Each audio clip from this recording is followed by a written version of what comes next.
the extra time to finish this book? Not that I'm complaining, but... What took me the extra time to finish this book? This one was really hard to write because Dresden spends a whole big chunk of it not really able to communicate with very many people, which means I can't write a whole bunch of snappy dialogue, which is, you know, the easiest, funnest part of my job as a writer. There's a lot of description written and so on, and that's rankingly slow for me. That was part of it, was getting Dresden out of kind of that quandary. Part of it was actually figuring out, oh, wait a minute, the actual plot that I thought was happening is not exactly the plot that I thought was happening. And that only came together in the last month or so. A lot of it was that this book is longer than most of the other ones. In fact, it's longer than all the previous Dresden Files books. And also life habits. I had my kid move out on me, and all of a sudden I wasn't a full-time dad anymore. That was weird. That was a rebalancing issue to be dealt with. So I mean, there were a bunch of different things, finally I did get it done. I remember having to call up my editor and say, this just isn't going to happen. And my editor said, Jim, you're a creative person. You people are squirrely. and I stopped and thought about that for a minute, and I thought to myself, you know what? Professionally, what I do for a living is to wander around imaginary places that only exist in my head, eavesdropping on conversations between my imaginary friends, and then writing it down. Yeah, no wonder I'm not severely well attached. There might be something to that, but hopefully the next one will come out in much better order.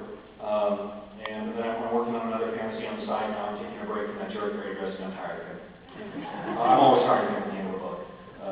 So it's always great to go somewhere else and play in somebody else's world and play with different imaginary friends. And then eventually I won't be mad at Great Dresden anymore. And I'll say, okay, Gary, I'm not mad at you anymore. Let's put you through another book.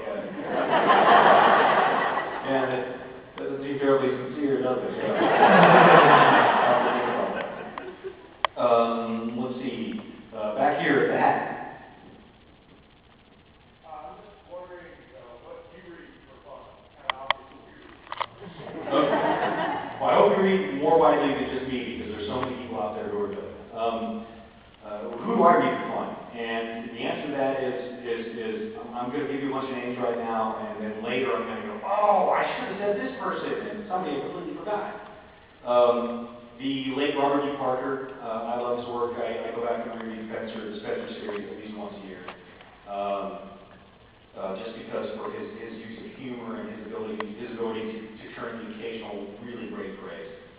Let me think.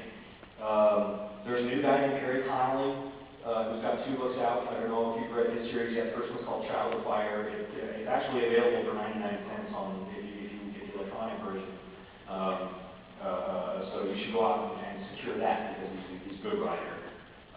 There's a new guy named Benedict Jacka. His first book is coming out shortly. Sometime, I think, late this year or early next year. It's called Faded. Keep an eye out for that guy. He's good. His name is Benedict Jacka.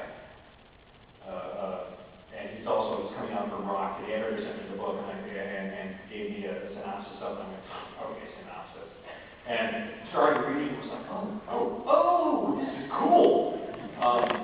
And really, he's one of the best writers I've read in a while. Let's see, I recently reread the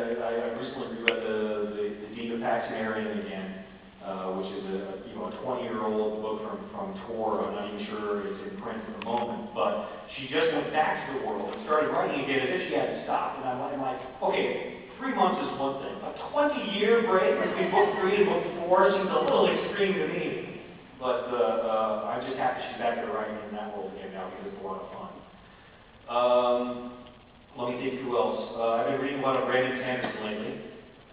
Brandon Sanderson and I have very similar ideas and kind of philosophy when it comes to putting together fantasy worlds that actually make sense and where things happen for a good reason. And there's very little of just a pure mysticism happening in the background and inexplicable things. You can get it when it's all done. You can see how it's all put together when it's finished. And I really love Brandon's work for that. Got Pat Rothfuss's new book. Yeah, I had dinner with Pat Comic-Con. Pat is the nicest guy. There's a video of him, riding the electronic bull at one of the local clubs, which is hilarious. You should see it. But Pat takes himself almost as seriously as I do, so we got one break. We sat down and started talking. But yeah, I read his first book. I've been stating his most recent book. I've been holding out some carrots that you can read it in your spare time when you're on tour. You know, when you're in the airport on airplanes and stuff, while you're doing your tour, and that'll be, that'll be your prize for getting all this work done. So you get done. Okay. And then I was getting set to go to start the first leg of the tour at Comic-Con, and I packed my bag, and I'm like, great, I take Wise Man's Beer with me. Ow! That thing's huge! So he was like, okay, where's my iPad? I'm getting this one electronic because while I do own the low-tech version, which I'll be happy that I have when the EMP still off, and the zombie apocalypse begins, because you'll be able to defend yourself with the books at that iPad, that won't drop even a big zombie. Copy of, Name of the Wind, something's going to go down. But Pat Rothfuss is another person I enjoy tremendously. There are many other authors. I dug the Harry Potter books, I don't care what anybody said.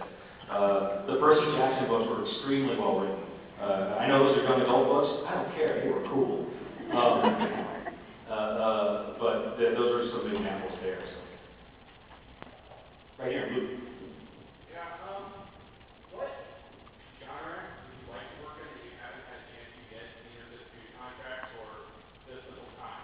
What genre would I like to work in that I haven't yet, just due to contracts or time? I've still got a science fiction series that is sort of Men in Black meet X-Men on the moon. I had to go through, it was one of these things that I really researched the heck out of for no real reason, and I had to go through 200 years of future history.